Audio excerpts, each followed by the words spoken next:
The man who founded General Motors said civilization exists by geological consent, consent that is subject to change without notice. Will Durant wasn't talking about Mount St. Helens at the time, but his words are easily understood by residents of Portland and Vancouver. Channel 2's Essex Porter looks at how well we spent this past year coping with a capricious volcano. Even after the volcanic explosions of the past year, Mount St. Helens remains one of the most attractive features of the metropolitan area skyline. That despite the almost incomprehensible force that burst out of the north side of the mountain May 18th. There was a time, though, when the mountain was easier to live with. Back when the mountain, in fact, was Mount Hood, and when mountains in general were caused to reflect on the quiet majesty of nature. That period ended forever on May 18th when citizens of Portland and Vancouver had seats at ringside, close enough to see the action, but far enough away to avoid being hit by a punch. It took about a week for our good fortune to run out. On May 25th, St. Helens sent another blast of ash into the sky, and the wind finally blew the nitty-gritty of a volcanic eruption our way. When the ash fell, Portland's reputation as one of the country's most attractive cities fell with it.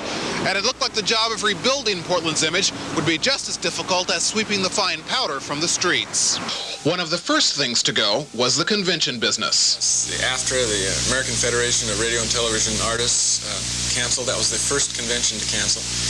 One other convention was Non-Destructive Testing, a group that about 1,000 delegates. And those are the only two major conventions that canceled. But the Convention Bureau moved quickly to recover. Advertising programs were designed to counter the damaging effects of exaggerated disaster headlines that appeared in Eastern papers. And the Bureau played the volcano as a tourist attraction. Heinel sought to add scientific groups to the convention calendar. One of the things also that we did starting last summer is begin directing our Greater Portland Convention and Visitors Association marketing efforts toward those groups that we could capitalize on the mountain with. Geological groups, scientific groups, and that sort of thing. Heinel admits the city lost millions, but says now the volcano is a drawing card, and Portland's visitor industry will do just fine this summer. By mid-June, our neighboring volcano had transformed from a novelty to a nuisance that grated on the minds of all of us who were feeling its effects. What I noticed was a lot of denial, a disbelief that anything bad could really happen to us in our neighborhood. Clinical psychologist Peter Bullard has written a book on the subject of mental stress. He says denial and anger are the first reactions to a natural disaster. Then gradually we come to accept its consequences. He says Portlanders were not as affected as strongly as those who live closer to the mountain, and some found interesting ways to cope. On the frivolous side of things, some entrepreneurial types went out and sold T-shirts at the site of the disaster. Others packaged the stuff up out of the gutter and put it in little plastic bags and shipped it back east to sell to unsuspecting Easterners. When people get trapped indoors, and particularly when it begins to get dark, some people become very affectionate and romantic, and as a consequence, 9 months later, after the May 18th eruption, there are a lot more babies being born. Bullard says citizens should prepare for further ash falls, then put the prospect out of their minds. But it is hard to forget these scenes from last June, and hard to believe that only 1/8 of an inch of volcanic ash fell on the city. Portland-Vancouver air quality was never worse, and everyone worried about the effects of breathing the ash. Doctors have seen no major problems yet.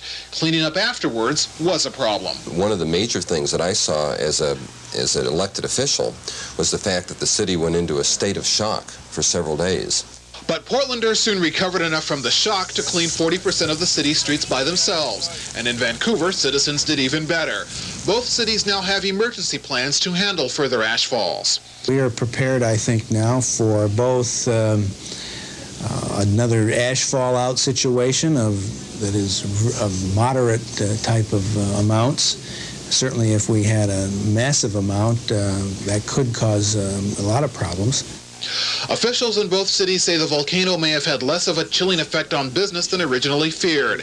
An electronics firm did decide against locating in Vancouver, but in downtown Vancouver, Penny Runyon says the volcano hasn't changed her 64-year-old jewelry business much. No, as long as the wind keeps blowing that way, we're okay.